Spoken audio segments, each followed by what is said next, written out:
ओम नमो भगवते वासुदेवाय नमः।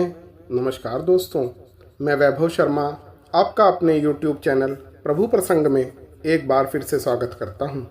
आज मैं प्रभु कृपा से आपको बताना चाहूँगा क्यों और कितना महत्व है इस समय कुंभ में मौनी अमावस्या और बसंत पंचमी पर स्नान का।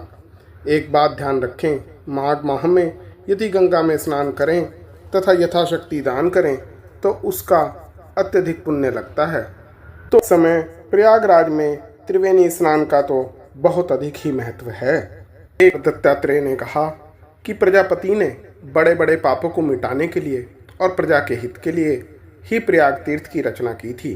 गंगा जी की सफ़ेद तथा यमुना जी की काली जलधारा के संगम पर जल में स्नान का अत्यधिक पुण्य है।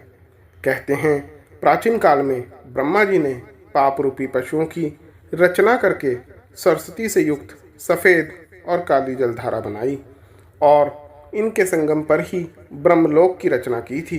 यदि सैकड़ों पाप करके भी कोई गंगा यमुना के संगम पर मकर के सूर्य में माघ स्नान करता है तो फिर गर्भ में नहीं आता, इस आवागमन के चक्कर से मुक्त हो जाता है। विष्णु भगवान इस महीने में संगम पर स्नान करने वालों को ऐसा फल प्रदान करते हैं। माघ महीने में प्रयागराज तीर्थ का स्नान सब पापों को नष्ट करता है और दिव्यमान लोकों में मनुष्य अनेक भोगों को भोग कर पर ब्रह्म में लीन हो जाता है। उसके पुण्यों की गिनती तो चित्रगुप्त भी नहीं कर सकते। इससे ज़्यादा और क्या कहें। 100 वर्ष तक गिराहार रहकर योगाभ्यास करने के बराबर फल माघ मास में प्रतिदिन स्नान करने से मिलता है। सूर्य ग्रहण पर कुरुक्षेत्र व पुष्कर क्षेत्र में सैकड़ों मन सोना दान करने के बराबर और जो फल सैकड़ों अश्वमेध यज्ञ तथा हजारों राजसूय यज्ञ करने से प्राप्त होता है, वही पुण्य माघ मास में गंगा यमुना के संगम पर त्रिवेणी में प्रतिदिन स्नान करने से प्राप्त होता है। ऐसे ही थोड़े ही इतने संत इस समय प्रयागराज त्रिवेणी पर इकट्ठे हैं। माघ माह संगम पर बैठे हैं और स्नान कर रहे हैं क्योंकि वे इसके पुण्य को भली भांति जानते हैं।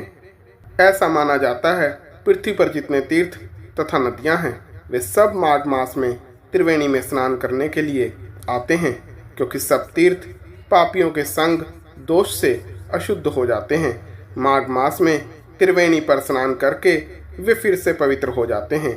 दत्तात्रेय जी कहते हैं, वाणी, मन और शरीर से कल्प तक जन्मों में एकत्र किए हुए मनुष्य के पाप संगम पर माघ महीने में मात्र 3 बार स्नान करने से नष्ट हो जाते हैं। जिस तरह सर्प पुरानी केचुली को छोड़ता है, उसी प्रकार मनुष्य 3 बार स्नान करके ही पापों को छोड़कर पवित्र हो जाता है।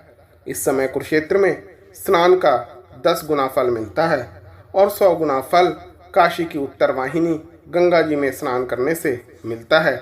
काशी से भी 100 गुना फल गंगा यमुना के संगम पर स्नान करने से मिलता है। ज्ञानियों के अनुसार को ही संसार में त्रिवेणी कहते हैं। माघ महीने को 3 स्नान का पुण्य ही कंचन मालिनी ने राक्षस को दिया था, जिससे वह पापी मुक्त हो गया था। इस माह में स्नान करने से मनुष्य पापों से छूट जाता है, इसमें कोई संदेह नहीं है। इसलिए इस समय में कुंभ में यदि हो सके तो अवश्य स्नान करें, अन्यथा किसी से संगम का जल तथा संगम की रज मंगाकर घर में ही स्नान कर सकते हैं। यह भी संभव नहीं तो मौनी अमावस्या पर अत्यधिक मौन रहकर प्रभु चिंतन करें, पितृ तर्पण करें तथा काले तिल का दान करें। इसके साथ ही मैं अपनी वाणी को यहाँ विराम देता हूँ। प्रभु प्रसंग चैनल को लाइक, सब्सक्राइब व शेयर करें।